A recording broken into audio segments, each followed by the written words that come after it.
Falta uno nada más. Bueno,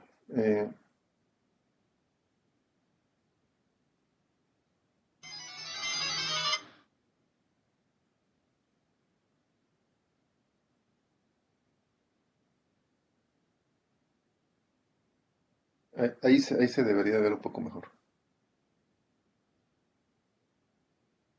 Entonces,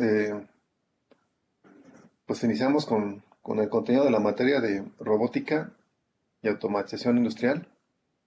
Eh, y vamos a ver los conceptos. Esta parte es como una introducción y vemos conceptos pues que son necesarios, ¿no? Principalmente, pues sí, para las dos, para robótica y para automatización, algunos conceptos básicos, más hacia automatización.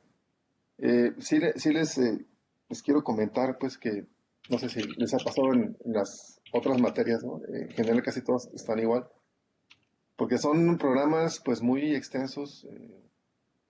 Por ejemplo, aquí para robótica, pues imagínense el programa que les mostré la sesión pasada, donde vemos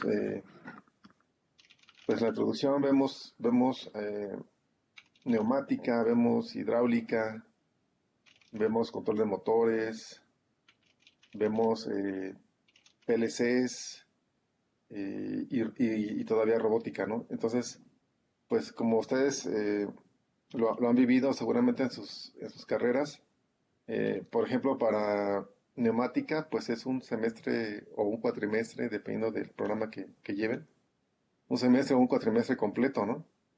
Para neumática, ¿no? Y a lo mejor cuestiones de hidráulica.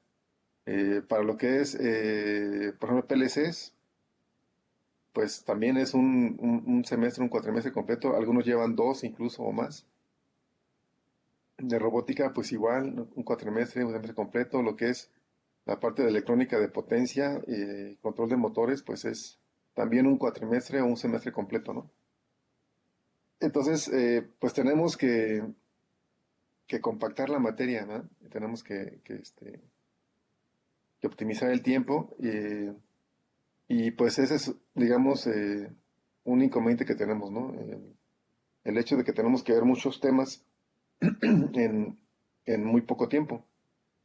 Ya, pues es un cuatrimestre, pero en realidad solo llevamos 2 horas el lunes y 2 o 3 horas el viernes. Vamos a ver cuántas son, lo voy a checar con la maestra Berta.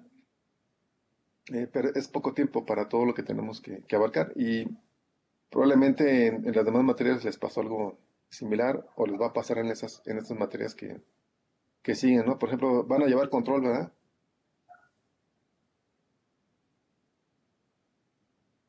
Con Guillermo Ronquillo, con quién van a llevar control? Sí, con Rosy. Ronquillo. Ah,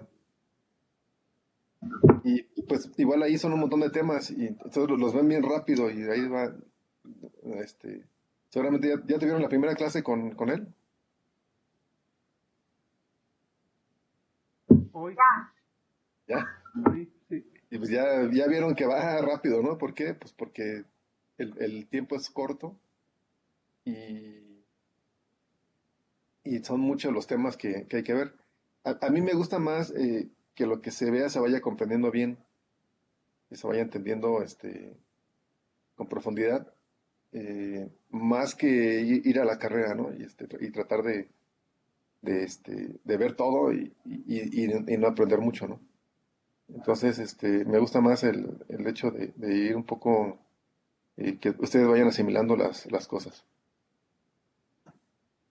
Bueno, entonces vamos a continuar con la primera lámina. ¿Sí le alcanzan a ver bien? ¿Sí le alcanzan a leer?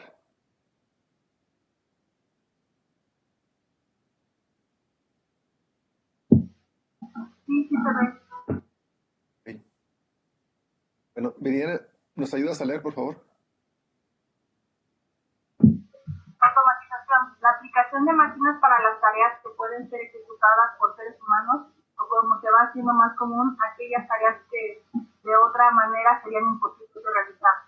Además, la automatización generalmente implica la integración de máquinas a un sistema forma autogubernable. Gracias. Bueno, aquí nos habla un poco una definición de la automatización. Y pues básicamente, por ahí alguna pregunta parecida que había en el examen, ¿no? Y había otra, por ejemplo, otra diferencia entre un robot y una máquina. Entonces, pues las máquinas automáticas son para hacer tareas eh, repetitivas, ajá, eh, y tareas de alta velocidad, ¿no? Que pues serían muy imposibles de ejecutar por el ser humano.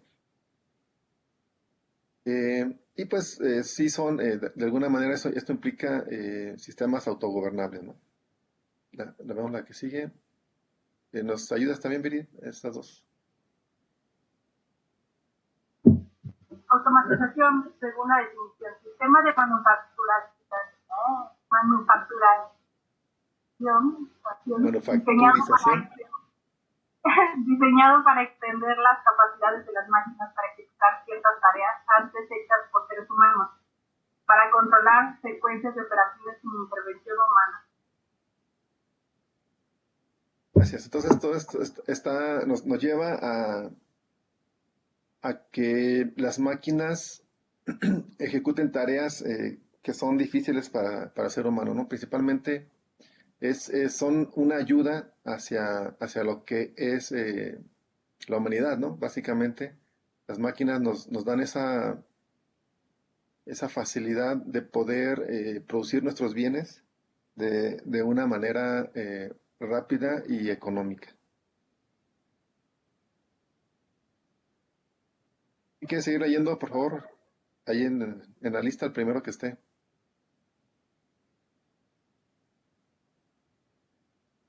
La palabra automatización se aplica cuando se mecaniza una o varias tareas para realizarlas sin intervención humana.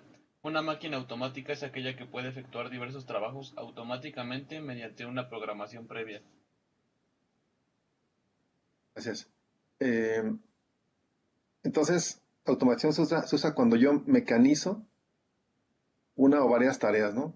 Obviamente, en el momento que ya está trabajando la máquina, ya no hay una intervención humana.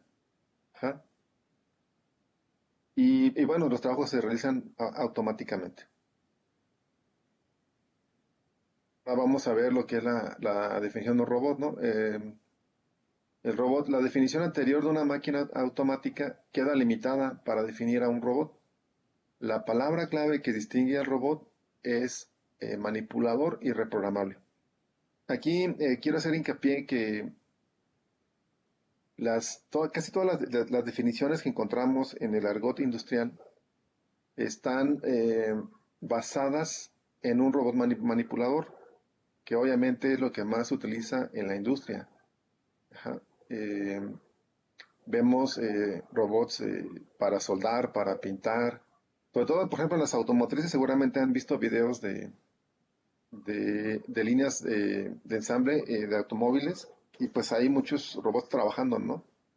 Ya sea ensamblando, ya sea soldando, ya sea pintando, etcétera, ¿no? Entonces, una de las ventajas es que el manipulador es reprogramable o el robot es reprogramable, ¿no?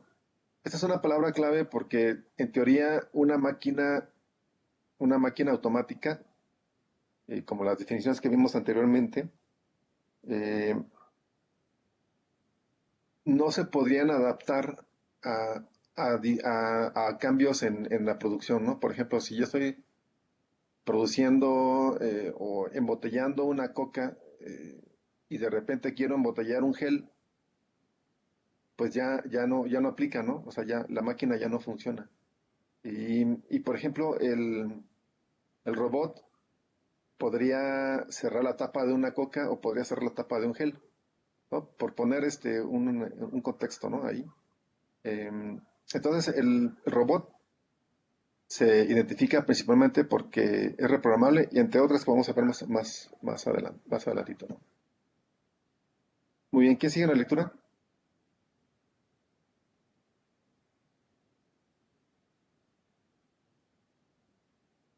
El segundo de la lista.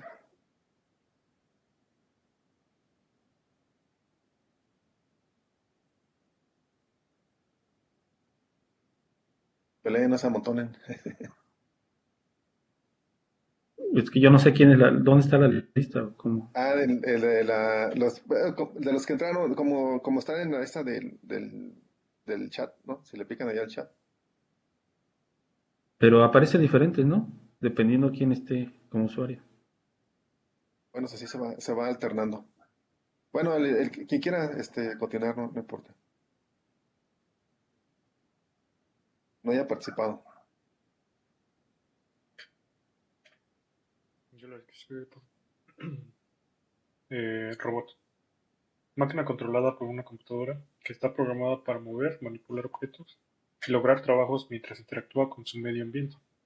Desde que Kernel Kepler utiliza por primera vez esta palabra en 1921, se ha utilizado para hacer referencia de las máquinas que ejecutan trabajos para ayudar a la gente o en trabajos que los humanos pueden encontrar difíciles o indeseables. Entonces, bueno, en teoría, pues obviamente un robot debería ser controlado por una computadora.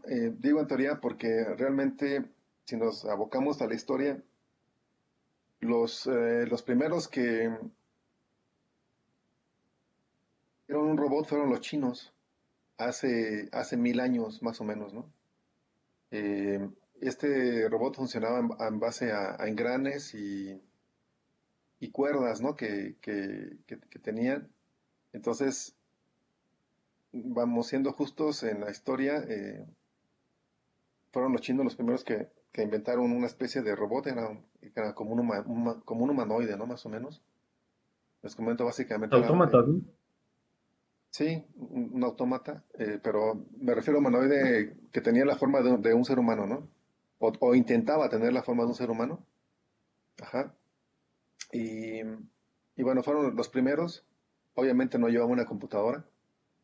Entonces, pero bueno, ya en la actualidad y en la práctica, pues esa sería una definición adecuada, que es una máquina controlada por una computadora que está programada para mover, manipular objetos y lograr trabajos mientras interactúa con el medio ambiente. Aquí es otra palabra clave, ¿no? Aparte de que es reprogramable, también tiene esa interacción con el medio ambiente. Es decir, puede reaccionar a cambios en el medio ambiente. Digamos que una máquina automática no podría reaccionar a cambios con el medio ambiente. Sin embargo, pues realmente cada vez la línea que divide a una máquina automática de un robot se va haciendo más delgada, ¿no? ¿Por qué? Porque cada vez tenemos máquinas más inteligentes que pueden adaptarse a diferentes tamaños de objetos, ¿no? Por ejemplo, hace algún tiempo desarrollé una máquina para la empresa Tupperware, que está en Toluca, donde ellos querían que la máquina trabajara con pequeños envases y con cubetas, ¿no? O sea, unas cubetas enormes, ¿no? Digamos, unos 50 centímetros de alto y unos vasitos pequeñitos de 5 centímetros, ¿no? Entonces la máquina tenía que adaptarse, ajá, para tomar esas piezas y colocarlas en su decoradora, ¿no? Donde le ponen las etiquetas, que si son de Disney, que son de los Avengers, que son, o etcétera, ¿no? Flores, etcétera, ¿no? Decoración de lo que es sus productos, ¿no? Que son vasos, cubetas, lindros, etcétera, ¿no? Entonces, pues la máquina tenía que adaptarse a todos esos tamaños. Así es de que, por eso digo que es esa línea que divide a las máquinas automáticas de los robots cada vez va siendo más delgada, porque las máquinas automáticas cada vez son también más adaptables. Pero definitivamente, si nos damos en lo que es las definiciones tajantes, pues esas serían las diferencias, ¿no? El robot puede interactuar con su medio ambiente, si se le presenta algún obstáculo, si hay algún cambio de temperatura, si hay cualquier cosa que lo afecte en su medio ambiente, tendría la capacidad, si así se programó, de interactuar con este medio ambiente, y de ahí salen las tecnologías de inteligencia artificial, tratando de que el robot vaya generando como una base de datos, donde pueda tomar decisiones, ¿de acuerdo? Y bueno, y también lo que les comentaba, ¿no? Lo que es el robot, pues en el argot industrial se denomina como un robot manipulador. Sin embargo, sabemos que existen otros tipos de robots. Existen, obviamente, los humanoides que les comento, ¿no? Que tratan de asemejar a un humano. Existen robots móviles, que pueden ser carritos, pueden ser robots hexápodos o de cuatro patas, caminantes. eh, o también podríamos tener robots para inspección de ductos, ajá, que se impulsan. Por ejemplo, los diablos instrumentados es un robot, pero pues ni siquiera tiene ruedas, ni tiene patas, ni nada, ¿no? Se impulsa por la misma presión del fluido. Estos diablos instrumentados se usan para inspección de ductos de, de productos como turbocina, como petróleo, como óleo, como combustóleo, que pertenecen principalmente a Pemex, pero bueno, también hay otras compañías que pueden manejar este tipo de tuberías. Sin embargo, Pemex es el que tiene una mayor cantidad en el país de este tipo de ductos. Entonces se mete este robot y va haciendo la inspección interna, midiendo el espesor y detectando grietas, ¿no? O posibles fisuras, digamos. Entonces, y no lleva llantas, no lleva patas, no lleva nada, ¿no? La misma presión del fluido es la que lo va impulsando. Entonces, hay diferentes tipos de robots, eh, y no necesariamente manipuladores, pero en lo que, como estamos viendo aquí, automatización industrial, pues las definiciones vienen más enfocadas hacia la industria. Y como les comento, si ustedes buscan en la industria, en el argot industrial, alguna definición de robot, les va a aparecer así, como que es un manipulador, ¿de acuerdo? Bien. ¿Quién nos ayuda con esta página, por favor? Vean, rotando.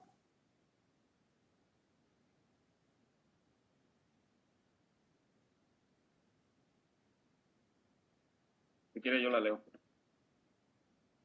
Eso, adelante. De acuerdo con la definición adoptada por la Federación Internacional de Robótica bajo la norma ISO-TR 8373, un robot manipulador se define de la siguiente manera. Un robot manipulador industrial es una máquina manipuladora con varios grados de libertad, controlada automáticamente, reprogramable y de múltiples usos, pudiendo estar en un lugar fijo o móvil para su empleo en aplicaciones industriales. Gracias. Bien, y aquí entra, aparte de la palabra manipulador, entran los grados de libertad. Me parece que algunos de ustedes está familiarizado con los grados de libertad. A ver, ¿quién me puede decir qué es un grado de libertad?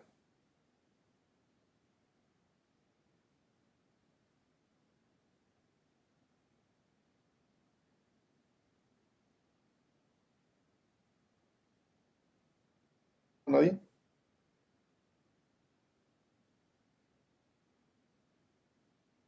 Un Es como mecatrónico. algo así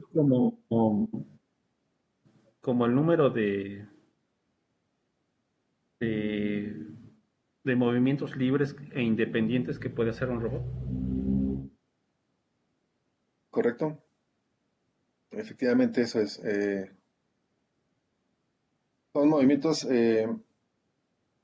independientes, es decir, que no dependen de otro movimiento. Ajá. Son movimientos independientes, eh, que tiene el robot. Es decir, si nosotros vemos la imagen de aquí, básicamente serían las articulaciones, ¿no? Estas articulaciones, eh, que es no ven el cursor, ¿verdad? ¿No ven mi cursor ahorita? Sí, No. yo- Sí, ya se lo... Sí, sí lo ven, ¿no? sí.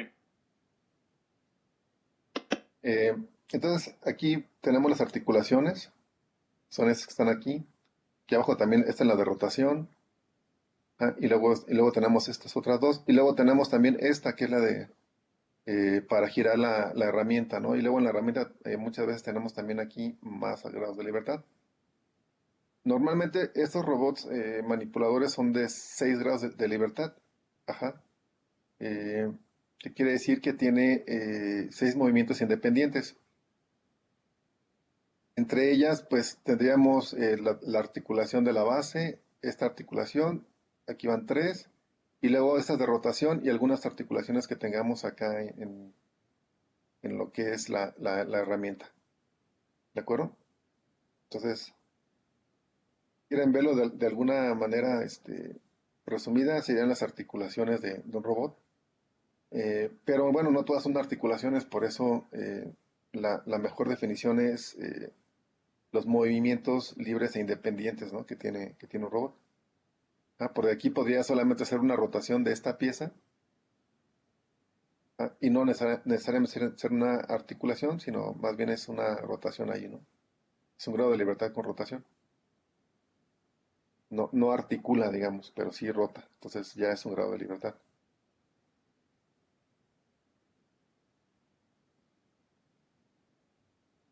Muy bien. ¿Quién nos ayuda? Este ya, ¿verdad? Este ya lo teníamos. Me regresé. Y, Yo, ¿quién nos ayuda en con una con aplicación, esto? Gracias. ¿dónde? Adelante, adelante. Ok. En una aplicación industrial, los robots manipuladores son comunes empleados en tareas respectivas y de precisión, así como en actividades peligrosas para operadores humanos. Las principales ventajas argumentadas para el uso de robots manipuladores en la industria son la reducción de costos de producción, el incremento de la precisión, la calidad y la productividad y una mayor flexibilidad comparada con las máquinas especializadas. Adicionalmente, existen aplicaciones monopolizadas por los robots manipuladores, tales como el trabajo en zonas radioactivas, tóxicas o explosivas, y en aplicaciones submarinas y espaciales. Las proyecciones realizadas a corto plazo colocan a las aplicaciones de ensamble como la principal consumidora de robots manipuladores. Gracias. Bien, entonces, pues aquí vemos que las principales aplicaciones o donde quisiéramos realmente meter un robot a trabajar, pues es en zonas de alto riesgo para el ser humano, ¿verdad? Por supuesto, las zonas radioactivas, tóxicas, explosivas son unas de ellas, ¿no? Seguramente han visto por ahí algunos programas de robots que sirven para detección de minas o para desactivar explosivos, ¿verdad? Entonces, pues ahí en lugar de exponer a una persona, pues mando a un robot. Puede ser teleoperado o podría ser con algunas funciones autónomas, pero pues mando robot para no exponer a una persona. Eh, y también, pues, aplicaciones submarinas y espaciales, ¿no? También hemos sabido que se han mandado, por ejemplo, al espacio eh, algunos robots, ¿no? En Marte, en la Luna, etcétera, ¿no? Bueno, etcétera, no, nada más en esos dos. Y aplicaciones submarinas, pues, tenemos también varios robots, por ejemplo, los gliders, que se usan para hacer investigación científica submarina, ¿no? Básicamente. Por ejemplo, para las alturas también hay robots que se usan en las alturas. En el caso de CanSI-DESI, en mi laboratorio desarrollamos un robot que sirve para inspección de tanques de almacenamiento de grandes capacidades. Si gustan, les muestro una imagen para que no esté hablando un poco así como que están al aire.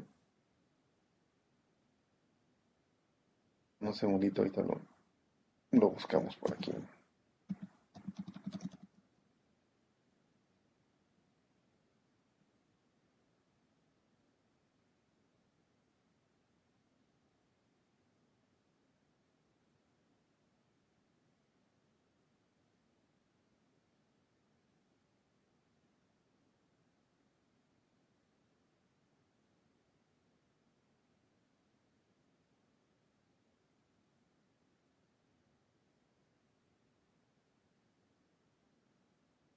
Bueno, déjenme poner aquí alguna imagen.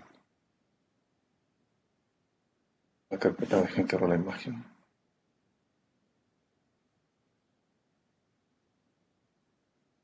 ¿Ven la imagen?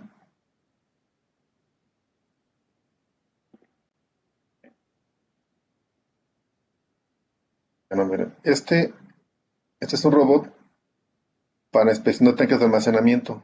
Ajá. Eh, Justamente en la imagen, en la foto, vemos un tanque de almacenamiento.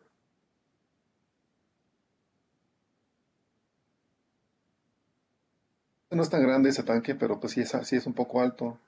Va a tener unos 5 metros de altura más o menos, ¿no? Eh, y pues obviamente una caída a esa altura pues ya puede ser fatal. Em, Aquí, este tanque que vemos aquí ya es más alto. Este tanque tiene 10 metros de altura.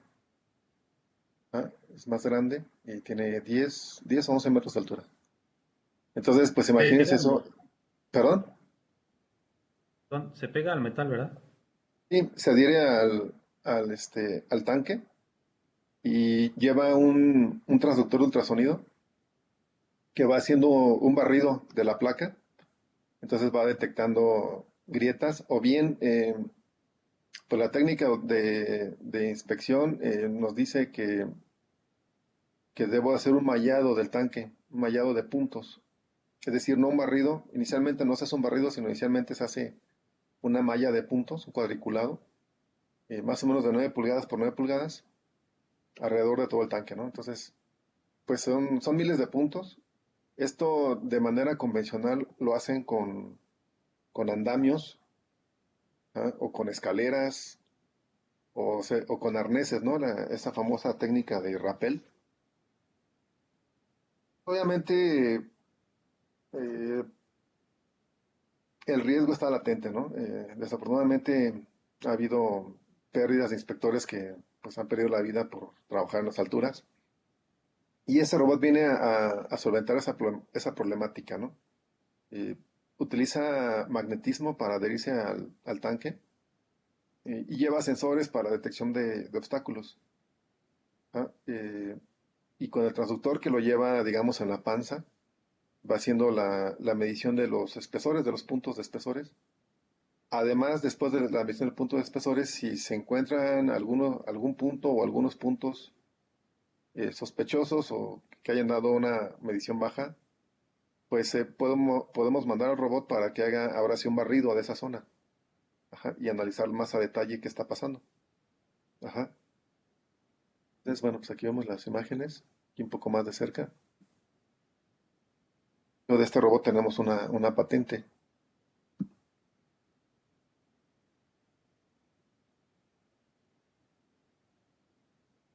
Este tanque que está aquí, hasta el que le digo que es un poco más chico, tiene como 5 o 6 metros de altura. Es más, se fijan, es más angosto, ¿no? Más, de diámetro más reducido. Pero igual el robot puede articular y adaptarse a las curvaturas de los tanques. Ese es el que ya tiene 10 metros o 11 metros de altura. Los más altos llegan hasta 20 metros de altura, los tanques más altos. Incluso puedo usar este robot para inspección de chimeneas que llegan hasta 30 metros de altura. Em, no es inalámbrico. eh, Realmente no se justifica, ¿no? Las áreas son relativamente abiertas. y no, como que no es necesario, ¿no? Que sea inalámbrico. Y porque además, pues tendría que poner baterías en el robot que tendría que estar cambiando cada rato, ¿no? Porque obviamente ustedes saben ahí que la gravedad es un factor importante, entonces vencer la gravedad sería un punto bastante, es un punto bastante fuerte que pues obviamente requiere mucha energía. Así es de que si metemos baterías, más o menos cada 40 minutos habría que estarlas cambiando, ¿no? Son las baterías, digamos, de una laptop, porque aparte pues tienes que cargar el peso de las propias baterías. Nosotros empezamos, ahora sí que empezamos al revés, ¿no? O sea, empezamos haciéndolo inalámbrico y después nos dimos cuenta de que no se justificaba y que era más lata estar cambiando baterías que poner un cordón. Ahí se ve el cordón, una sonda donde viaja la energía, ¿no? Entonces, fue lo más conveniente y ya pues puedo trabajar las horas que quiera con el robot. Normalmente las jornadas de trabajo pues mínimo son 8 horas, pero a veces tienen hasta doble turno y son 16 horas, ¿no? Así es de que esto lo hace más conveniente, ¿no?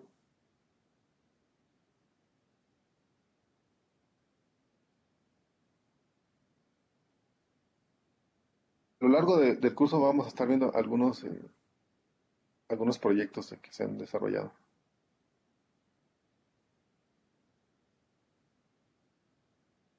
Profe, y por ejemplo, en estos casos no hay interferencia de parte del robot, digamos, como con lo demás.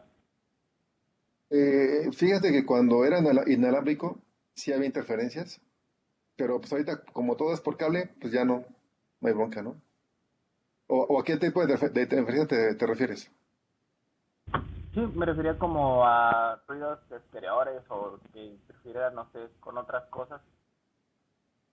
No. Te comento, cuando era inalámbrico sí había algunos problemas con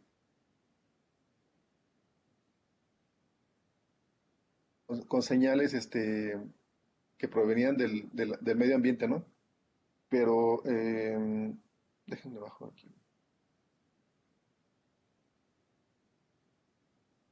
Pero realmente aquí no.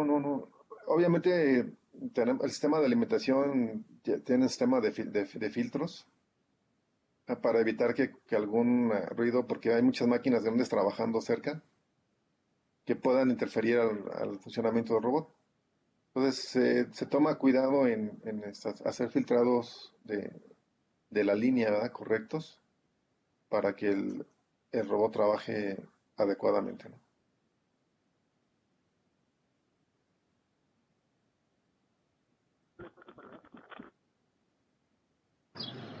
Ahí usaron imanes para que se pegara al metal.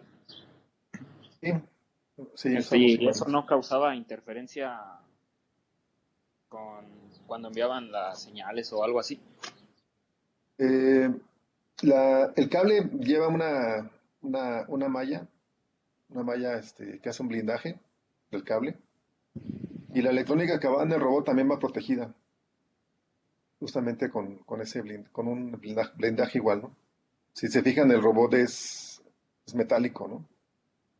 Que tiene esa función de dar un blindaje hacia la electrónica interna del robot.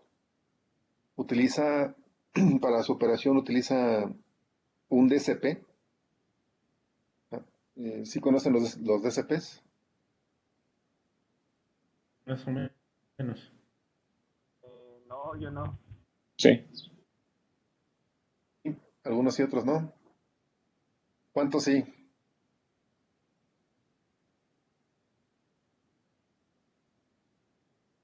A ver, ¿quién me puede decir qué es un Tal DCP? como DCPs, no. Un procesador digital de señales. ¿Un qué, perdón? Bueno, según lo que había leído, era un procesador digital de señales. Correcto. ¿Alguien lo ha programado? Yo he programado, pero DCPIC, no sé si sea lo mismo. No, sí es un poco diferente. O sí, pero es algo parecido, es parecido, pero no es igual, ¿no?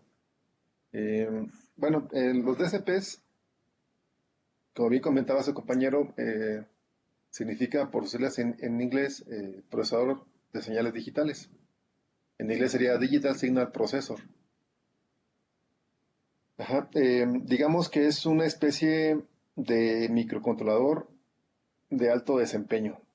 Está pues enfocado a lo que es el procesamiento de señales, donde si yo puedo poner cualquier ecuación de la forma AX más B, pues es lo más eficiente para un DCP, para que se procese en un DCP.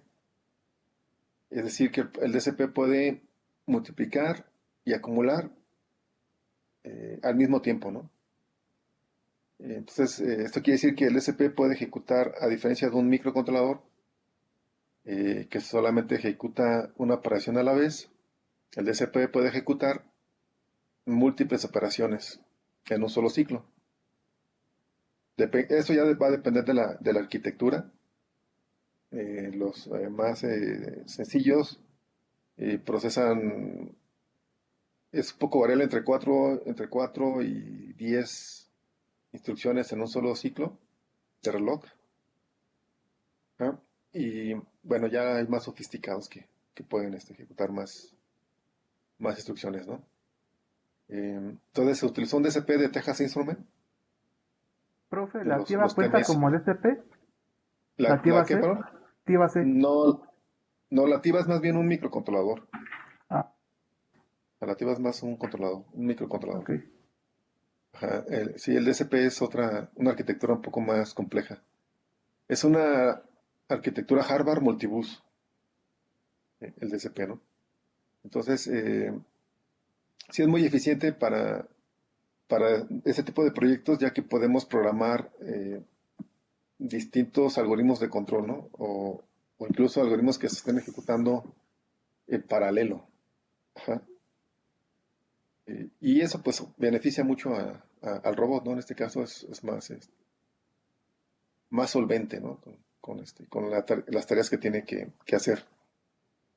Y como les comentaba, lleva sensores de detección de obstáculos, que son sensores ultrasónicos, básicamente, para evitar que alguna colisión, ¿verdad? Que pueda tener. El robot tiene tres modos de funcionamiento, que es el manual, el automático y el interactivo. El manual, pues obviamente es manejarlo como si fuera un carrito a control remoto, ¿no? Yo lo manejo donde yo lo pongo y en ese, o lo ubico donde yo quiero, pero con las palancas del joystick. Y puedo ahí activar la medición de espesor, ajá, o bajar el transductor y hacer un barrido, ¿no? Y luego viene la función automática, pues donde el robot se programa las distancias a las que quiero yo que haga una medición y va haciendo las mediciones. Ahí, digamos que sería el modo más rápido, pero tiene ciertos inconvenientes, ¿no? Hay veces en las que el inspector puede o quiere verificar un punto de medición. No siempre como que el primer punto que se toma el más adecuado. Entonces, muchas veces el inspector, que tiene que ser una persona calificada, no es cualquier persona, porque tiene que saber interpretar las señales de ultrasonido. Entonces, el inspector desea hacer alguna verificación de los puntos, ¿no? Y en modo automático, pues se agarra y hace todo sin dar la oportunidad más bien de que el inspector pueda hacer eso. Entonces, el modo interactivo realmente es el más utilizado por los inspectores, ya que sí va permitiendo que cuando el inspector desea hacer una retroalimentación del punto de inspección, lo haga, ¿no? Ajá. El robot sabe cuando una medición se toma bien o se toma mal, ¿no? O sea, porque hay veces imagínense que en el tanque pues hay muchas imperfecciones. Por ejemplo, hay rebabas de soldadura, cosas que dejan a veces pegadas ahí, los mismos cordones, ¿no? Cuando coincide con el cordón. Eh, si se fijan aquí, el modo de construcción son pues, placas que están rodadas y soldadas, ¿no? Van haciendo como un rompecabezas de placas. Entonces, pues obviamente hay cordones entre cada placa y placa, cordones de soldadura. Entonces, si el transductor coincide con alguna imperfección de esas o con algún cordón, la medición no se efectúa, pero el robot sabe y aún en modo automático se retroalimenta y se ubica, ¿no? Eso sí, en modo automático sabemos que siempre va a tomar una medición. No sabemos si es la que desea el inspector o no, pero va a tomar la medición. Muchas veces cuando los tanques son nuevos o tienen poco tiempo de vida, el modo automático es el que más se utiliza. Pero cuando ya los tanques son viejitos, normalmente el inspector requiere estar ahí checando, etcétera, ¿no? Y por eso el modo interactivo, ¿no? Que le permite al usuario, pues, detener el robot y decirle vuelve a tomar, pero en lo que es la base, la matriz de puntos que está generando el robot sustituye el primer punto por el punto que le dijo el inspector que era el adecuado, ¿no? Y así es como va haciendo esta interacción. ¿En Por alguna otra ejemplo, pregunta? Ajá. sí, tengo entendido que algunos de estos tanques pues pueden ser como de turbocina, ¿no? O de elementos que son como flamables. Eh, Sí. la electrónica también ahí no entra como en interferencia. No, no hay como que riesgo al utilizar pues un Mm, elemento Sí, así. fíjense que otra razón por la cual el robot está, si se fijan, se ve como sellado, ¿no? El robot es hermético y una de las razones es esa, ¿no? Que impedir que algún gas inflamable se le pueda meter. Sin embargo, no está clasificado, o sea, no está certificado el robot, ¿verdad? Es difícil certificarlo, por ejemplo, a prueba de explosión, por el peso que se requiere para esa certificación. Tendría que ser un robot muy pesado y no podría, digamos, vencer ya la gravedad, ¿no? Con tanto peso. O sea, y incrementas el tamaño de los motores, incrementas todo y se incrementa el peso y luego necesitas más potencia y se convierte ahí en un círculo vicioso. De tal forma que certificado a prueba de explosión no está, pero sí es hermético, entonces eso de todas formas le ayuda. Sin embargo, el robot se usa cuando los inspectores van a hacer mantenimiento de un tanque. Cuando se hace mantenimiento de un tanque, los inspectores vacían el tanque, porque la inspección no es, perdón, el mantenimiento no es solamente medición de espesores, el mantenimiento involucra muchas cosas. Entonces vacían el tanque, lo limpian y lo vaporizan. De esta manera, pues ya se reduce el riesgo de alguna explosión, ¿verdad? Porque, como bien comentas, cuando el robot, si fuera... La turbocina no es tan riesgosa, es más riesgosa la gasolina, ¿no? El punto le llaman el flashpoint, el punto de explosión, digamos, de la gasolina, se alcanza a temperaturas mucho más bajas que en la turbocina. La turbocina es más como el diésel, pero por ejemplo las gasolinas sí son muy, Órale. muy peligrosas las gasolinas. Eh, entonces, definitivamente también los inspectores saben qué tipo de tanque van a inspeccionar y no se arriesgarían a poner el robot a un tanque de gasolina, por ejemplo, cuando está lleno. ¿No? Tienen que hacer el proceso que les comento, vaciarlo y hacerle la vaporización, porque también tienen que inspeccionar el piso del tanque, ¿no? De tal forma que pues tiene que estar vacío y lo hacen radiografía, meten muchas técnicas, no solamente ultrasonido.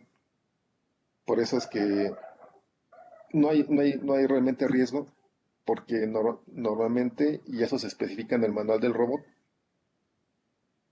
el robot debe de utilizarse en tanques que están fuera de servicio, que están siendo, y que están limpios, ¿no? Además, que están vaporizados para poder hacer la inspección, si no, no se recomienda su uso. Realmente los inspectores lo usan, sí lo usan en tanques de combustóleo, en tanques así de materiales que no son tan explosivos, lleno. O sea, no, que nada más quiero hacer una medición de espesores. Ah, bueno, pues lo llegan a utilizar. Por ejemplo, aquí hay una empresa que se llama Agrogen y ahí tienen tanques que contienen ácidos. Eh, Esos ácidos pues no son explosivos, entonces pues ahí sin problema, ¿no? Incluso si, miren, realmente el riesgo es bajo, aunque el tanque estuviera lleno, ¿no? Del material que fuera, no hay una salida de gas en el tanque, se puede inspeccionar sin problema con el robot.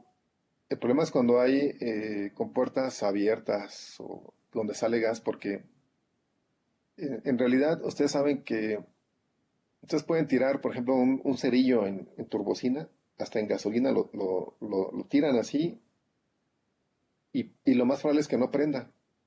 Lo que prende, cuando prendes, cuando está vaporizando, el vapor es más peligroso que el líquido en realidad, ¿no? El, el riesgo de explosión es por el gas, no por el líquido, ¿no? Porque dentro del líquido pues no hay oxígeno. Entonces si ustedes meten así, tiran un cerillo en turbocina, se apaga cuando cae el agua, ¿no? Pero ya si lo dejan encimita, prendido, un tiempo, pum, vuela, ¿no? O sea, ahí sí ya agarran, porque hay un poco de gas en la superficie. Cuando son lugares cerrados que no hay ventilación, pues es más peligroso. Igual aquí, si se fijan, es por el exterior del tanque la inspección. Entonces, hay mucha ventilación y el riesgo también de alguna explosión es más baja, ¿no? Por varios factores, entonces no es tan peligroso su uso. Sin embargo, nosotros no lo recomendamos para tanques que están en operación. Lo han usado, la verdad, lo han usado. Pues no pasa nada porque ahí los inspectores checan pues que no haya gases alrededor, etcétera, ¿no? Lo han usado sin problema. Pero sí nosotros no lo recomendamos en el manual.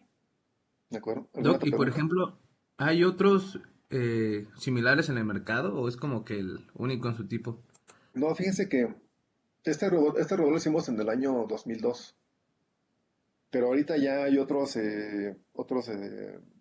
crawlers se llaman, ¿no? Escaladores. En el mercado, realmente sí ya hay más. Mm, Pero el nuestro es más eficiente y más económico. Si lo quieren comprar, ¿eh? Vale. Ya lo estoy promocionando. A la venta. Ah, Barato, barato. El costo es está muy chido. aproximadamente 750,000 pesos. Así es de que ahí ustedes saben.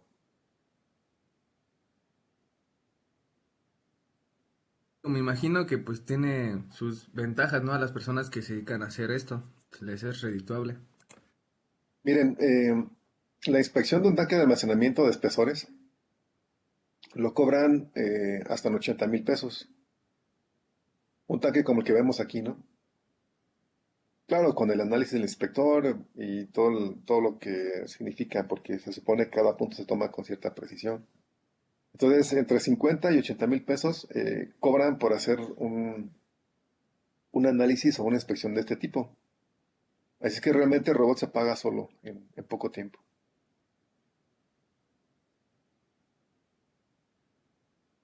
Sobre todo que, ¿Ahí en pues el no nada CIDE se más utilizan este que... robot? ¿Mande? ¿Allí en el CIDE se utilizan este robot para los servicios como ese? Bueno,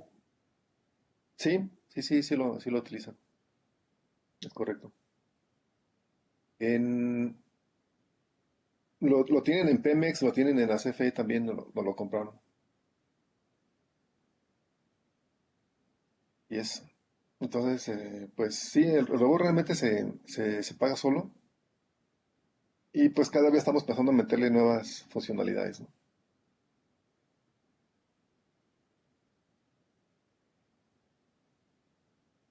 ¿Alguna otra pregunta, compañeros?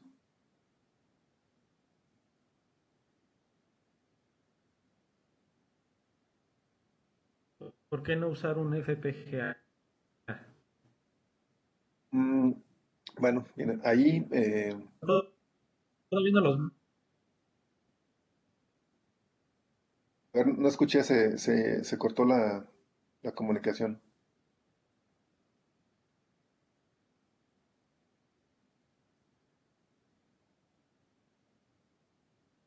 son más potentes, que es lo más potente, ¿no? Se supone.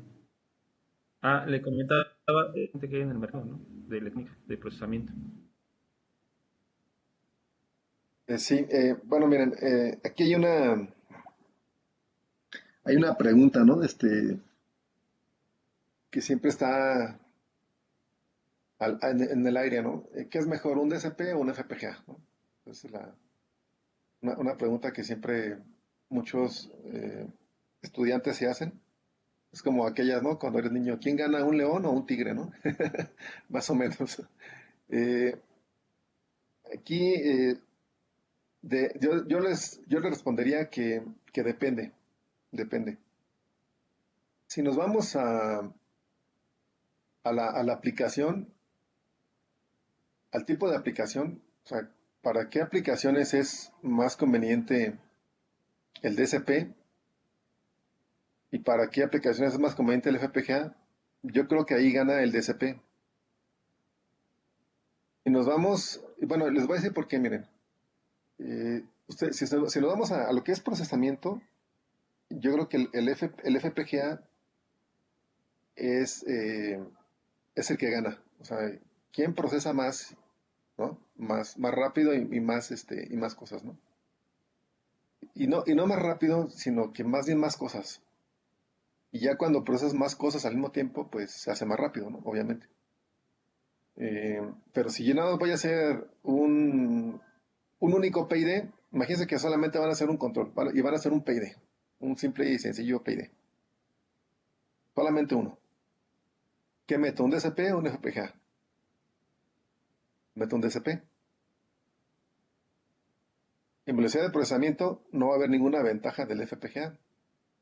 Incluso puede ser que el DSP lo supere, ¿no? Eh, y ya, pero si voy aumentando el número de algoritmos, a lo mejor todavía 10, 20, no, pues todavía el DSP la arma, ¿no? Pero voy a meter 100 PIDs ejecutándose en el mismo procesador. Pues ahí el DSP ya no, ya ahí el que se la rifa sería el FPGA, ¿no? Entonces, el FPGA es para aplicaciones como que más grandes, ¿no? Aplicaciones muy grandes. eh, y, y el problema del FPGA, pues es que el tiempo de desarrollo es mucho más lento que un DSP. Un DSP, pues sí es más complejo que programar que un microcontrolador, ¿no? Hay que tener muchas otras consideraciones que no se tienen en un microcontrolador. Pero definitivamente una vez que ya tengo mi sistema funcionando y que ya entendí cómo se programa toda la plataforma del DSP, pues es simplemente programar en C y se convierte en programar un microcontrolador, ¿no? Un PIC o lo que ustedes quieran. Y en C, ¿no? Como si programaran un Arduino, ¿no? Eh, Mientras que el FPGA, pues ustedes saben, no sé si algunos ya los ha programado, pero utiliza un lenguaje descriptivo, ¿no? El VHDL. Y ese lenguaje es muy sencillo, pero cuando ya tengo aplicaciones complicadas, como por ejemplo, voy a hacer una red neuronal, o puede ser un Fuzzy etcétera, ¿no? Un algoritmo genético, un algoritmo adaptable o adaptativo. Entonces ya me lleva muchas horas de programación, ¿no? Como dicen, horas pumping, ¿no? De estar ahí trabajando, tecleando, programando. Y en un DCP, pues es C, es programar en C, o sea, es mucho más rápido, el desarrollo es mucho más rápido. Eh, Hablando de cosas complejas, es mucho más rápido en el DCP. Tiene mucha velocidad de procesamiento también. Entonces, digamos que un 80% de las aplicaciones, de todas las aplicaciones que hay en el mundo, vamos a decirle así, las puedo hacer sin problema con un DCP. Hablando de aplicaciones complejas, ¿no? Y el otro 20, definitivamente el FPGA es el que se la rifaría, ¿no? Sería el mejor. Porque en el FPGA, pues, puedo hacer múltiples operaciones en paralelo, ¿no? En el DCP, a lo mejor, como les comentaba, los básicos entre 4 y 10, ¿no? Pero en el FPGA puedo hacer 100 operaciones en un solo ciclo. Ajá. Pero, por ejemplo, para hacer un PID, pues no son tantas operaciones, entonces el DCP y el FPGA están de la mano, ¿no? Yo vi un artículo donde justamente hablaban sobre eso, ¿no?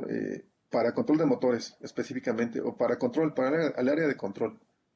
No se iban a otras áreas porque, no sé, los FPGAs, por ejemplo, son hoy en día, el DCP había sido siempre el rey en comunicaciones, pero ya después con la llegada de los FPGAs y con el desarrollo que han tenido, los FPGAs se han ido apoderando de esa área, ¿no? De las comunicaciones, porque ahí, por ejemplo, si van a leer un radar, todas las señales que tiene que leer para poder distinguir que es un avión lo que va ahí volando a distancia, y son un montón de señales.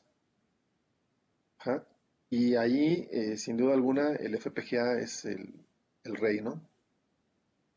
Pero, por ejemplo, para aplicaciones de robótica y automatización, o no voy a decir que todas, pero la mayoría de las aplicaciones, el DCP es el rey. Ajá. ¿Qué? Pues porque tengo un alto desempeño con un corto tiempo de desarrollo. Entonces les comentaba, este artículo habla de eso, habla de eso, comparaban un FPGA, un Xilinx, no recuerdo el número, era un Xilinx no era de los más grandes, era un mediano, o digamos entre mediano y grande, un tres cuartos, y comparaban un DCP de Texas Instrument de doble núcleo, porque ya vienen con multicore los DCPs, ¿no? Entonces, este era un DCP de doble núcleo y en realidad en tiempo de operación o en tiempo de procesamiento no había prácticamente diferencia, ajá, pero en tiempo de desarrollo había mucha diferencia. Entonces, el que ganaba pues era en ese análisis que hicieron, el que ganaba era el DCP, ¿no? Para estas aplicaciones. O sea, para aplicaciones de robótica como la que tenemos ahí en la imagen. El DCP me parece que es el más adecuado por el tiempo de desarrollo y porque además es muy eficiente. Ajá, es igual de eficiente que si meto un FPGA para esta aplicación. Sin embargo, con el FPGA, pues como les comento, me voy a tardar 3 o 4 veces más para meter. Este robot tiene un algoritmo adaptativo. Entonces, pues para meter un FPGA con un algoritmo adaptativo, pues me iba a tardar algunos meses, ¿no? Así es de que con el DCP, pues salió mucho más rápido. Pues digo, 3, 4 veces más rápido que con FPGA. Y eso es lo que concluía el artículo que les comento, que depende de las aplicaciones, pero pues en casi todas las aplicaciones de control y de automatización robótica, pues el DCP sería la mejor opción. ¿Vale? ¿Quedó claro Y Doc, aprovechando el comentario, ¿están caros los DSP o el chip? eh, Y aparte, ¿qué se requiere para programar? ok, Sí, es más caro que un microcontrolador, obviamente, eh, pero pues puedo comprar un DCP con $10, ¿no? Obviamente estamos hablando de, esos precios son cuando compras en miles, ¿no? Si tienes un desarrollo que ya lo vas a multiplicar, lo vas a fabricar para ya venderlo en serie, o fabricar en serie para venderlo también en serie, no en masa. Eh, te puede costar tipo, $8, hasta $5 puede ser. Pero, por ejemplo, el DCP que trae el robot, le llamamos el explorador, ¿no? El Explorer, este robot. Para los cuates, el Pancho. El DCP que trae este robot cuesta, si yo compro una unidad, si yo compro una unidad y la compro en Newark, por ejemplo, me vale $50, ¿no? Una unidad. Obviamente, como les comento, si ustedes compran ya masivamente, pues les va a salir más barato, ¿no? Pero sigue siendo más económico que un FPGA. Ajá. Que un FPGA que pueda competir con este DCP. ¿De acuerdo? Y si lo comparan con un PIC, pues un PIC no sé, cuesta $80, ¿no? Es más barato el PIC. Si ustedes quieren comprar un chip de estos, pues vale $50. Ah, sí está sustancialmente más caro, pero la otra vez me recuerdo que estaba viendo unos de $20. O sea, sí lo agarran, hasta en $20 lo pueden conseguir, que serían unos 450 pesos, más o menos, por los chips. Y pues a lo mejor para un proyecto de una clase, pues quizás no se justifique tanto. Pero, además, miren, les muestro por aquí, tengo uno de hecho.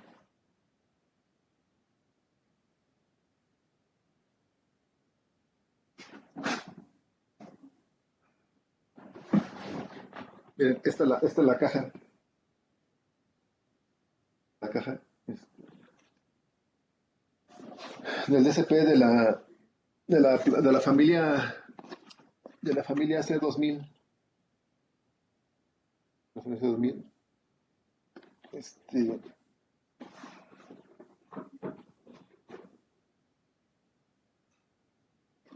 también le llaman DSCs, ¿no?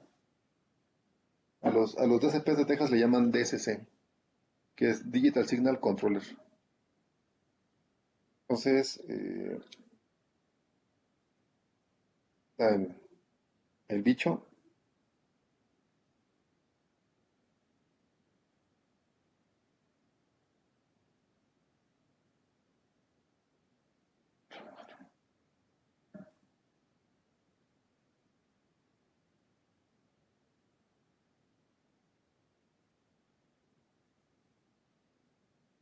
¿sí? ¿Me escuchan?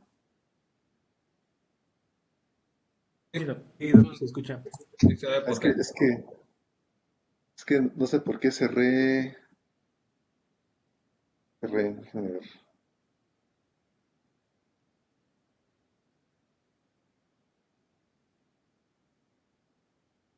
como la cámara. Bueno, no la cámara, sino más bien donde los veo a ustedes, voy a detener aquí.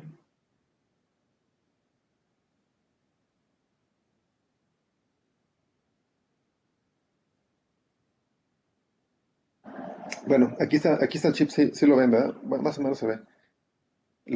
Ese es un módulo de evaluación. La tarjetita, déjenme les muestro aquí la tarjeta. ¿Módulo Miren, de qué, profe? módulo de evaluación. ¿Ah? Esa es lo que pasa es que si abro mi cortina, deslumbra mucho, pero que no se ve con tanta luz. Déjame poner aquí. Sí se alcanza a ver, profe. Bueno. Esa tarjetita que está aquí, que vieron que la saqué de la tarjeta de evaluación, se llama, es la Control Card, y esta vale 1,000 pesos. La ventaja es que yo puedo comprar esta e integrarla en cualquier proyecto. Esta tarjeta ya está certificada para trabajar en ambientes industriales. Bueno, el DCP pues, es un chip que está por aquí. Este chip que está aquí es el DCP, ¿no? Ajá, está certificada y yo lo he usado en varios proyectos y ha funcionado bastante, bastante bien. Lo que hago es comprar un conector como el que viene en la tarjeta de evaluación, que es esta la tarjeta de evaluación. Compro este conector, lo pongo en mi aplicación, el conector, y ya puedo insertar la tarjeta. Entonces, hasta eso me ahorro mucho desarrollo de hardware. Sin embargo, también tengo una tarjeta que es de manufactura propia, donde soldamos directamente el DCP, ¿no? Cuando hay, digamos, problemas de costo,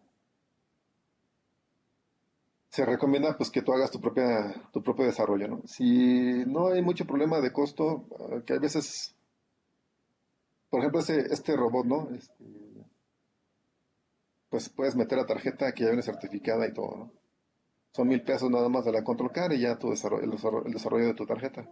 Realmente lo más costoso acá no es la electrónica, sino todo el desarrollo mecánico, ¿no? Es lo más costoso. ¿Perdón? Bueno, Pues, ¿de qué material es, Doc, el robot? el robot es una aleación de aluminio. Tiene que ser un material ligero, ¿no? Por lo que les comento que tienen que vencer la gravedad, ¿no? Y fue un proyecto muy interesante.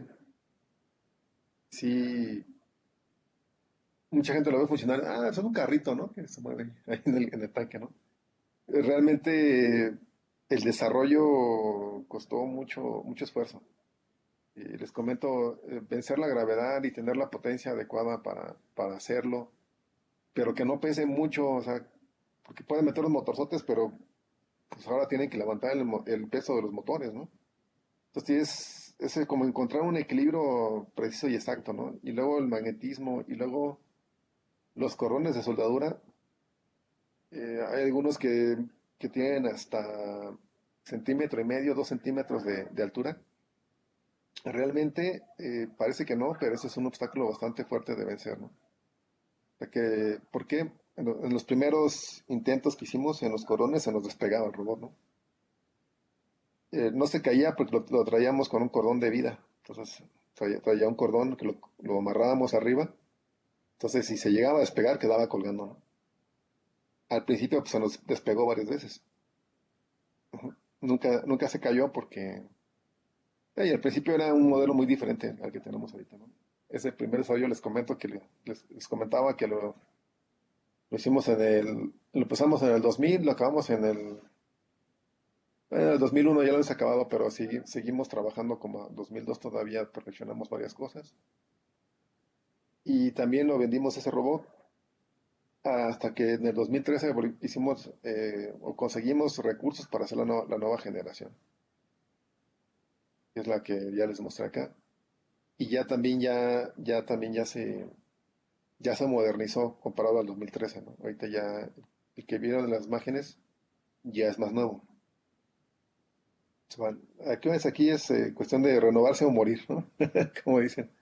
Entonces hay que ir mejorando el desarrollo. Así es, compañeros.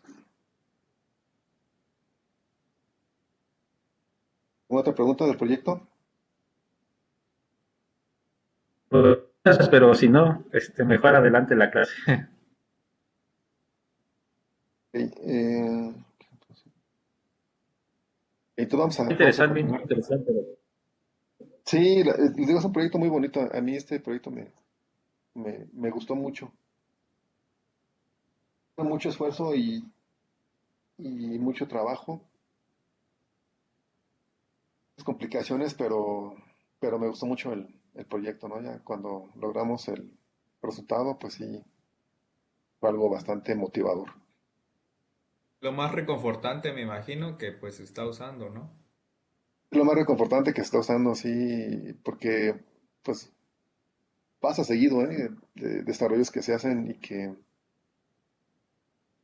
eh, luego el cliente no los usa. Entonces, por ejemplo, yo tengo máquinas de tensión, los vamos a ir viendo más adelante, que diario están en uso, ¿no? Y ya llevan 10 años trabajando diario y siguen ahí trabajando. Entonces, esa es una gran satisfacción que tus desarrollos se estén utilizando. No es nada más como que hacer por hacer, ¿no? De que ya cumplí con el cliente y ya me firmó y ahora es su bronca, ¿no? No, sino que hacer es un producto que sea robusto, que eso es algo muy difícil de conseguir, la robustez. Y si ustedes se fijan en las prácticas o los proyectos que hacíamos en la escuela, digo, me cuento porque yo también lo hice, ¿no? De que no le muevas hasta que venga el profe y califique, ¿no? Esa es la Con típica, ¿no? No le Arduino. muevas, ¿no? Y cuidado con que alguien le moviera y ya no jalara antes de que llegara el profe a calificar, porque no se la acababa, ¿no? Entonces, esa es la típica, no le muevas hasta que el profe califique, ¿no? Eh, No quites tu dedo hasta que califique. y ahí mantén tu dedo, profe, ya está jalando, no te muevas de ahí, ¿no? Entonces, aquí no es así, aquí es muévele todo a ver qué falla, ¿no? Nada tiene que fallar, ¿no? Y muévele y pícale y traes a otra persona, a ver tú manéjalo porque pues nosotros lo manejamos con cuidado y no sé cómo lo vayan a manejar estos cuates, ¿no? Entonces, así debe ser un producto que es ya para comercial, digamos, para comercializarse. Tiene que ser pensado primero muy robusto, que sea muy robusto, que sea aguantador, ¿no? De nada me sirve que cumpla con todas las funciones y va a fallar, ¿no? Si a la semana ya falló el desarrollo. Aquí recuerdo yo un caso de un compañero que ya no está en CIDESI, y por eso lo platico también, ¿no? Que, que este compañero o ex compañero realmente no, yo creo que no sabía mucho, ¿no? Ese es mi punto de vista y le dejaba todas las responsabilidades a los alumnos. Entonces decía, no, pues hay que hacer esta máquina y háganle así, y háganle así. Pero o tiene que hacer eso, tiene que hacer aquello, ¿no? Y los alumnos veían cómo lo hacían para que lo hicieran. Y los alumnos eran muy buenos, la verdad que los alumnos eran muy buenos. Pero, pues obviamente el factor experiencia, pues es muy importante en ese tipo de desarrollos, ¿no? Entonces los alumnos lograron que la máquina funcionara, ¿no? Que funcionara y ya se les acabó el tiempo, ya como pudieron terminaron la máquina, la fueron a entregar y todavía el que había, el programador ahí, el bueno de los chavos, no pudo ir esa vez y mis compañeros le dijo, ¿sabes qué? Hazme un video donde expliques cómo funciona la máquina, ¿no? O sea, ni siquiera él sabía cómo funcionaba la máquina y era su proyecto, ¿no? O sea, es una falta de responsabilidad. Entonces llegaron con el cliente y ya pusieron a trabajar la máquina, pues sí trabajó. Este, y todavía el cliente le dijo, a ver, explícame la máquina. No, aquí está el video. No, yo quiero que tú me lo expliques, ¿no? No, aquí está el video. Bueno, pues ya se regresaron. Al otro día ya había fallado la máquina, ¿no? Y no porque, les digo, los alumnos eran muy buenos, pero esta parte de la robustez es que cuando uno es alumno, pues está, como les comento, son acostumbrados a que no le muevas hasta que llegue el profe y califique. Y no se fija uno mucho en la robustez, ¿no? Porque no es el principal objetivo. El principal objetivo cuando es un estudiante normalmente es pasar la materia. Entonces, ese es el principal objetivo. Acá no es, aquí hay no hay ninguna materia que pasar, ¿no? Aquí es pasar pasar el reto de que tus proyectos, tus desarrollos duren años, ¿no? Entonces, esta máquina que les comento, al otro día ya estaba, ya falló, la volvían a echar a andar, trabajaba 2, 3 horas, fallaba, ¿no? Y así estaban. Entonces, pues el cliente obviamente se quejó amargamente, incluso hubo ahí una discusión de demanda, ¿no? O sea, de que quería demandar a CIDESI. No, afortunadamente se logró negociar con el cliente y se tuvo que rediseñar la máquina completa. Esa es la realidad, ¿no? Para hacerla más robusta y durable, ¿no? Entonces, pero pues ya CIDESI tuvo que poner de su bolsa para rediseñar esa máquina. Pues al final, obviamente, corrieron a este compañero, ¿no? Entonces, acá sí es así es, ¿no? Si o pelas o cuello, ¿no? Este, entonces, todos tus proyectos tienen que estar pensados para que no solamente funcionen un ratito, sino que funcionen toda la vida, ¿no? ¿De acuerdo? Bien, vamos a continuar. Entonces, aquí vemos el proyecto. Y les digo, vamos a ir viendo algunos proyectos a lo largo de la clase, a lo largo de la materia, más bien, para, pues, nutrir un poco la- el contenido, ¿no? De la misma. Eh, ¿Quién sigue con la lectura, por favor?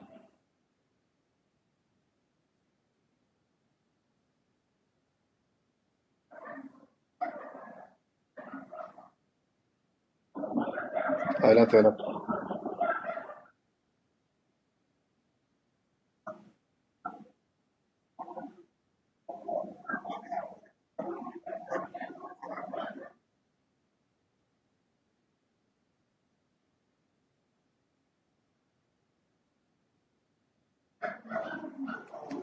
Correcto, gracias. A ver, permítame un segundito porque hay un poco de ruido ahorita.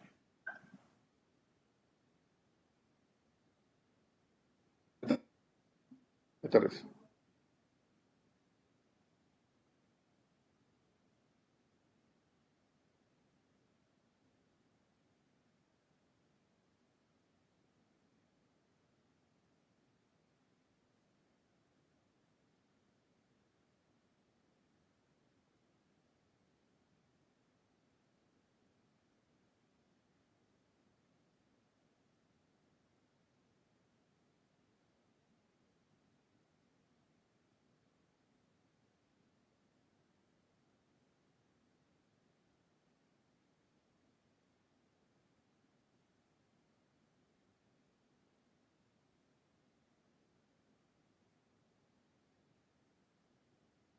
Listo.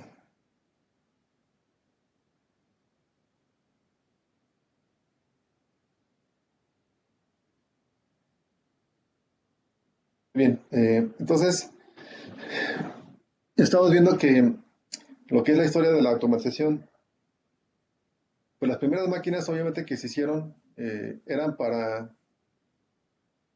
hacerse de una en una y era una sola, ¿no? Era una manufactura única. Es decir, yo podía tapar solamente las botellas de coca, ¿no? Y no podía hacer otra cosa, ¿no? Y nada más un solo modelo. ¿Ah? Entonces, pues así empezaba, ¿no? Entonces, obviamente fue esto evolucionando, claro. Ajá. Y el problema es que, pues, las reparaciones en ese entonces eran muy laboriosas, un coste elevado y el personal tenía que ser muy calificado, ¿no? Porque eran muy complicados los mecanismos que usaban en aquel entonces, fallaban fácilmente, no había tanta, por supuesto, electrónica, ¿no? Que pudiera darnos un control más adecuado para este tipo de equipos.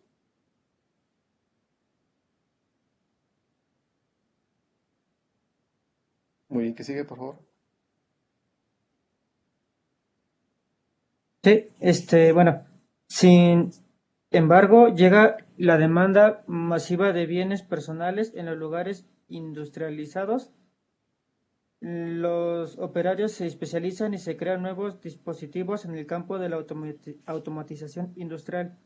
Con la llegada de la electrónica se diseñan dispositivos electrónicos para sustituir elementos electromecánicos, temporizadores, contadores, con lo que se mejora su fiabilidad y se reduce el tamaño y precio. Es- Entonces, bueno, pues hay un incremento masivo, ¿no? de bienes personales y esto, pues obviamente hace que la industria, pues intente solventar esa demanda, ¿no?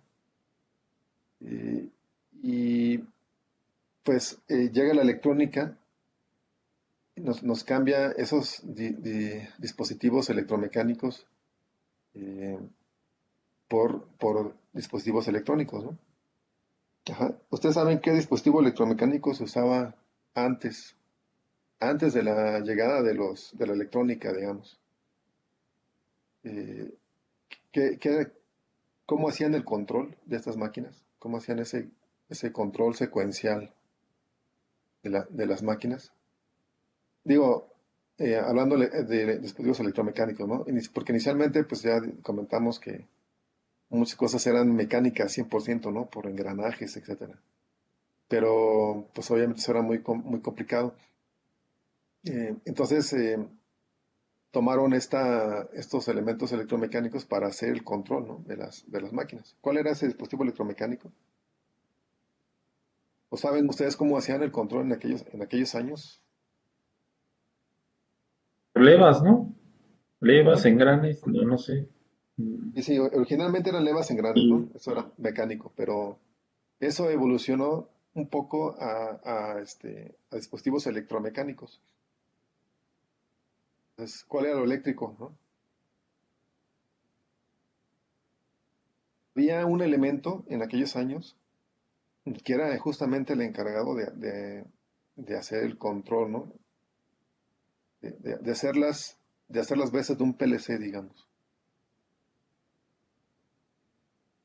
¿No? ¿No tienen idea? Yo me imagino que el relevador. Exacto, exacto. Le diste al clavo, ¿no? Eh, en aquellos años, eh, el control se hacía por medio de múltiples relevadores. Ajá. Entonces, y hacíamos, o se hacían máquinas automatizadas con relevadores. O sea, el cerebro de la máquina eran relevadores, ¿no? Que son los dispositivos electromecánicos, ¿no? Los relevadores. ¿De acuerdo? Entonces, cómo funcionaba esta lógica? Fíjense que le llamaban lógica de relevador. Ajá. ¿Cómo funcionaba esta lógica? ¿Cómo creen que funcionaba esa lógica?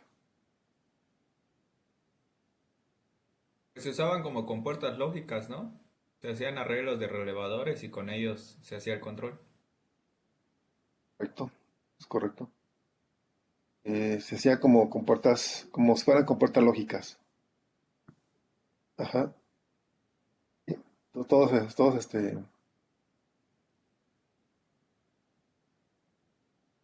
¿se entendieron esa parte o tienen alguna duda? Sí, se entendió. ¿Y todos? ¿Los demás compañeros? Viridiana, O control eléctrico, ¿no? como control eléctrico. A ver, esa lógica de relevador, a ver si es lo que se entendió. Esa lógica de relevador, eh, en qué se basaba? ¿Cuál era el lenguaje de programación?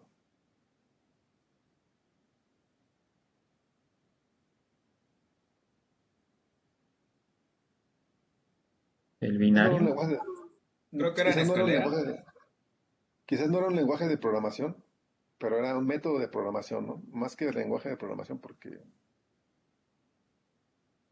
bueno, ese es un lenguaje, hoy en día es un lenguaje, ¿no? Pero en aquel entonces era un método, ¿no? Un método de activación, no tanto de programación, porque pues no había una programación como tal, pero sí había una activación secuencial, ¿no? Básicamente, era un método de activación secuencial. Y, y justamente por ahí alguien dijo lenguaje escalera. ¿Ah? Justamente era el lenguaje escalera. ¿Quién fue el que dijo el lenguaje escalera? Yo, Gerardo. Gerardo. Gerardo. Muy bien, Gerardo. Eh, Justamente, yo creo que la mayoría de ustedes no lo sabía. O, por ejemplo, Viridiana, ¿tú sabías que se usaba el lenguaje escalera para los relevadores? Para hacer método de activación con relevadores. Pues en algún momento de la uni igual se mencionó para la programación de sistemas, como No se escuchó nada, Viri, pero bueno, entendí que en algún momento lo viste. Eh, Muy bien. A ver, Mario, por ejemplo, Alberto Olvera. Hay dos Marios, Eh, Alberto. sí, bueno, yo sí tenía idea de que se programaba de esa manera, profe, porque igual en alguna clase sobre la historia de la automatización mencionaban que primero fueron los relevadores y después unas tarjetas que funcionaban bajo la misma lógica de hacer juegos de contactos. Exacto, ¿no? Bien. Bueno, me da gusto que ya tengan de conocimiento de esto. Me imagino que no todos. ¿Alguien no sabía, por ejemplo? ¿Habrá alguien que diga que no lo había visto?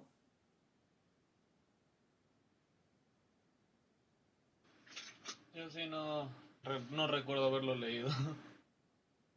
Ok. Excelente, ¿no? No pasa nada, ¿no? La idea aquí es para ver eso, ¿no? Entonces, miren, la lógica de la lógica de relevador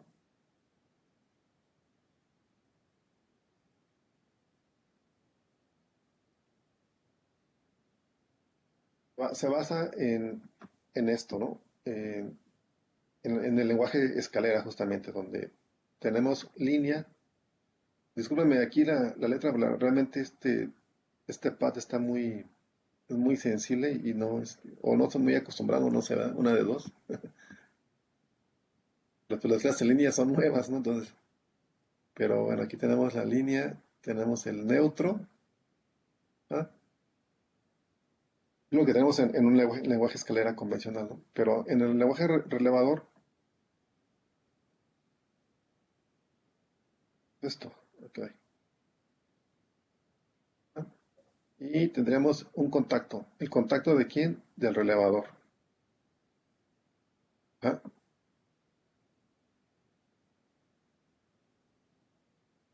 Ya saben que los relevadores funcionan gracias a una bobina, ajá, y por electromagnetismo cierra o abre los contactos que tiene asociados. Cuando yo activo la bobina, se activan los contactos, ¿no? Tengo dos tipos de contactos en un relevador. ¿Cuáles son? Normalmente abiertos y Normalmente cerrados. abierto y Abiertos y cerrados. Correcto, ¿no? Normalmente abierto, normalmente cerrado. Aquí tendríamos, en este caso, normalmente, ¿qué? Abierto, ¿no? Abierto. Abierto. Ujú. Y la idea es entonces activar una carga, una salida, ¿no? Que esto podría ser en los PLCs, pues ya viene así, pero podría ser simplemente, ¿para qué se activa esta cosa? Podría ser simplemente una lámpara, un foco, ¿no? Esto que fuera un foco,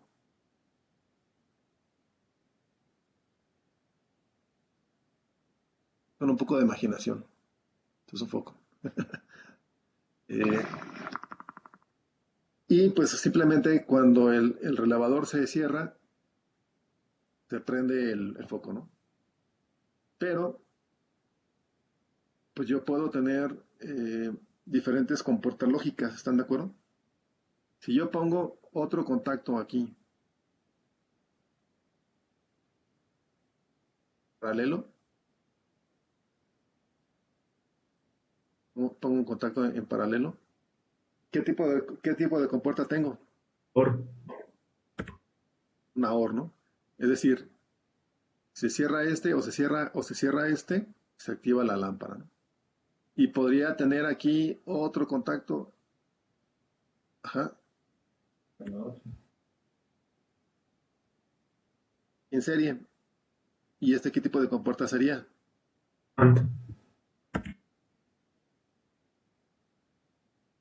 ¿Sería? De acuerdo. Entonces, y son las compuertas básicas, ¿no? Pero, pues obviamente yo podría tener la compuerta, la NOT, podría tener la compuerta XOR y la compuerta NAND, etcétera, ¿no? Bueno, entonces ese es el principio de funcionamiento de lo que es la lógica de relevador, donde yo tengo una línea neutro y hago múltiples compuertas lógicas para activar una salida o múltiples salidas. ¿De acuerdo?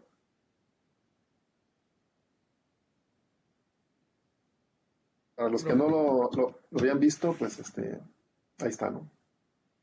Porque aquí también esta clase pues se trata de homologar conocimientos, ¿no? Algunos son truchas en algo, pero en otras cosas no, etcétera, ¿no? ¿Vale? Podríamos, por ejemplo, hacer aquí un...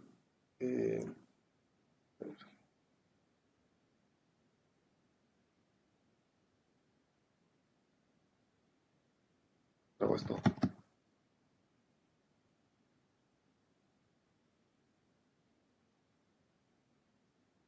Compartí y se trabó. Déjame. Problema.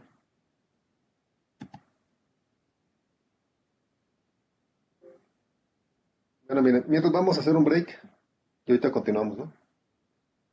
Break de 15 minutos.